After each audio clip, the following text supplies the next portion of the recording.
لەیەکێک لە یاریەکانی هەفتەی 16 خولی ئەستێرەکانی عێراق یانەی نەورۆزی شاری سلێمانی لەسەر یاریگای نێودەوڵەتی نەجەف بووە میوانی نەفتی وەسەطی دواوەی ڕیزبەندی.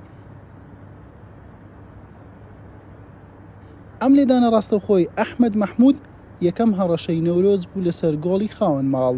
نابشوان لێدانی گۆشەی بۆ نەورۆز ئەژمار کرد، بەڵام دوای گەڕانەوە بۆ ڤار و لێوردبوونەوەی بڕیارەکەی گۆڕی بۆ لێدانی سزا.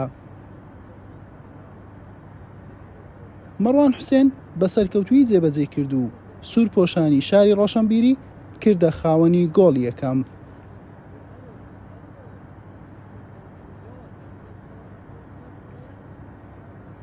چوار خولەک دواتر و بە ئەسیستی باکۆ عومەر لە لێدانی گۆشەوە هەمان یاریزان گۆڵی دووەمی خۆی و نەورۆزی لە یاریەکە تۆمار کرد.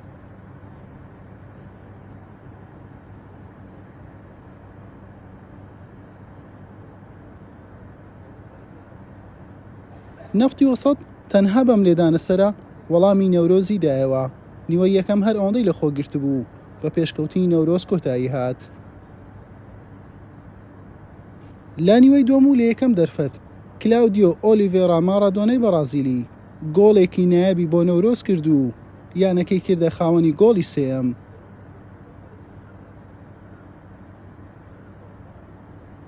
دەرفەتێکی دیکە بۆ مارادۆنە ڕەخسا گۆڵێکی دیکە تۆمار بکات، تۆپەکەی ڕێگای گۆڵی نەگرت. ئەمەش بۆ محەممەد لاوەر هەڵکەوت، سوودی لێ نەبینی. لا خولەکی 73 نەورۆز بە گۆڵی چوارەمیش گەیشت با یەک دووەکی جوانی ئەحمەد مەحموودی خاوەن گۆڵ لەگەڵ مارادۆنا.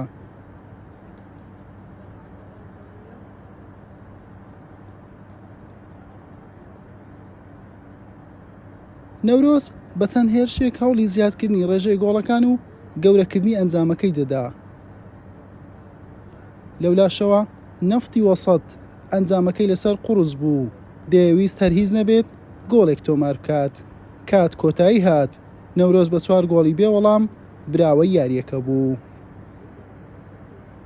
بەم شێوەیە نەورۆز بووە خاوەنی 26 خاڵ و لە خانەی پێنجەمی ڕیزبەندی دەبیندرێت. لە یاری داهاتووی پێشوازی لە شوڕتە دەکات. نەفتی وەسەطی دواوەی ڕیزبەندیش ئەرچی تا دێت قوڕستر دەبێت، تەنها 7 خاڵی هەیە. حوسێن محەممەد، کەناڵی پێام.